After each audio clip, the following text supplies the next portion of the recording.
में उपचुनाव को लेकर सियासी पारा हाई है। कानपुर में मुख्यमंत्री योगी आदित्यनाथ ने समाजवादी पार्टी की टोपी पर तंज कसा तो अखिलेश यादव ने भी उसका जवाब करारा दिया है। दरअसल सीएम योगी आदित्यनाथ ने अयोध्या, कन्नौज और लखनऊ की घटनाओं पर समाजवादी पार्टी कनेक्शन का जिक्र किया और इन्हीं घटनाओं को आधार बनाकर योगी आदित्यनाथ ने कहा कि लाल टोपी वालों का इतिहास काले कारनामों से भरा पड़ा है।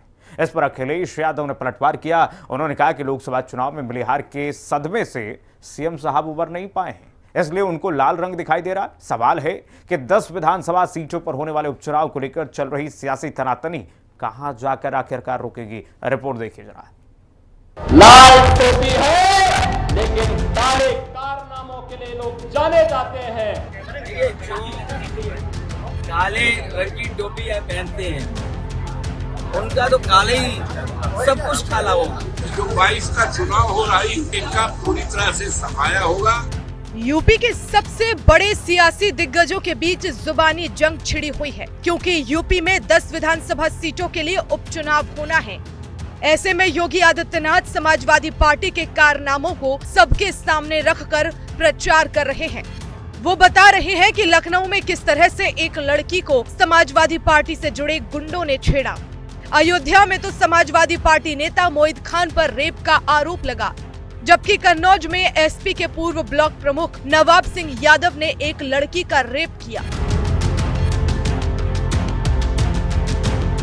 इन तीनों घटनाओं ने प्रदेश में न सिर्फ सत्ता का ध्यान खींचा, बल्कि जनता में भी आक्रोश देखने को मिला, जिस पर योगी आदित्यनाथ ने समाजवादी पार्टी को जबरदस्त तरीके से घेरा। के इज्जत के साथ खिलवाड़ करता है और समाजवादी पार्टी के मुखिया बेशर्मी के साथ उस बेशरम के खिलाफ कार्रवाई करने की बजाय उसका समर्थन करते हुए दिखाई दे रहे थे। आपने इनका दूसरा दृश्य लखनऊ में देखा। एक बेटी अपने पिता के साथ मोटरसाइकिल से चल रही है, अचानक बरसात होती है, पानी भरता है और इनके गुंडे सड़क पर किस तरीके से उस बेटी को गिराने का कार्य करते हैं। और तभी मैंने कहा था, जब इनके एक नेता ने सदन में कहा कि सद्भावना ट्रेन चलानी चाहिए, हमने कहा सद्भावना ट्रेन इनके लिए नहीं, इनके लिए बुलेट ट्रेन चलेगी, बुलेट ट्रेन। बहनों और भाइयों, इनका तीसरा मॉडल देखना है तो कन्नौज में देखिए। ये नवाब ब्रांड कांग्रेस इसी समाजवादी पार्टी की पहचान है। वैसे सीएम योगी आदित्यनाथ यही नहीं रुके। वो कानपुर में एक रैली को संबोधित करते हुए आरोप लगाया कि इतिहास के पन्नों को पलटेंगे तो समाजवादी पार्टी के काले कारनामों का पूरा इतिहास मिल जाएगा, जिस पर अखिलेश यादव ने जबरदस्त पलटवार किया है। अगर इनके इतिहास के पन्नों को लड़ते हुए आप जाएंगे तो बहनों और भाइयों, काले कारनामों से इनका पूरा इतिहास भरा पड़ा है। लाल टोपी है लेकिन काले कारनामों के लिए लोग जाने जाते हैं। हमारे मुख्यमंत्री जी इमोशन नहीं समझ सकते हैं। और देखो हमारे यहाँ तो बाल भी हैं सर पे, तो कम से कम ये टोपी उन लोगों के भी काम आ सकती है जिनके बाल ना हो, गंजे जो लोग।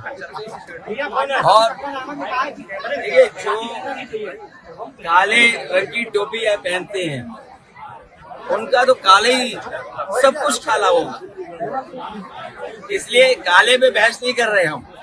हमारा लाल रंग मेल मिलाप का है। वैसे योगी आदित्यनाथ और अखिलेश यादव के बीच चल रही जुबानी जंग को सियासी गलियों में उपचुनाव से जोड़कर देखा जा रहा है, क्योंकि यूपी की 10 विधानसभा सीटों पर उपचुनाव होने हैं। उसमें एक मिल्कीपुर सीट है जो अयोध्या में आती है, जहां लोकसभा चुनाव में बीजेपी को हार का सामना करना पड़ा। वहीं दूसरी सीट कन्नौज में पड़ने वाली करहल सीट है। ये सीट इसलिए खाली हुई क्योंकि अखिलेश यादव ने कन्नौज के पूर्व सांसद सुब्रत पाठक को लोकसभा चुनाव में हराया। ऐसे में अब सत्ताधारी पार्टी और विपक्ष ने चुनाव जीतने के लिए पूरा दम लगा रखा है। दोनों तरफ से बयानबाजी का दौर चल रहा है। ये इन्होंने और बाबा ने जो टोपी पे कमेंट किया है कि समाजवादी पार्टी लाल टोपी पहनते हैं लेकिन इनका कारनामा काला है। पता नहीं बाबा को लाल टोपी से क्यों इतना नफरत है। क्यों जुड़ाव है? इनको इस पर डर है। जैसे अयोध्या में लाल टोपी ने इनको हराया है और देश में इनके मुंह पे कालिख लगाया है, उसी तरह से इनको पता है कि जो 22 का चुनाव हो रहा है, 10 का चुनाव हो रहा है, ये उपचुनाव हो रहा है, इसमें इनका पूरी तरह से सफाया होगा और सफाया दूसरा कोई नहीं बल्कि लाल टोपी वाले ही करेंगे। वैसे यूपी में होने वाले उपचुनावों में किस पर जनता कितना भरोसा करेगी ये तो समय बताएगा, लेकिन ये चुनाव दोनों सियासी धड़ों के बीच साख की लड़ाई बन गई है। बीजेपी जहां लोकसभा चुनाव में मिली हार से उबरना चाहती है, तो समाजवादी पार्टी जीत के रथ पर सवार रहना चाहती है। ब्यूरो रिपोर्ट, हिंदी खबर।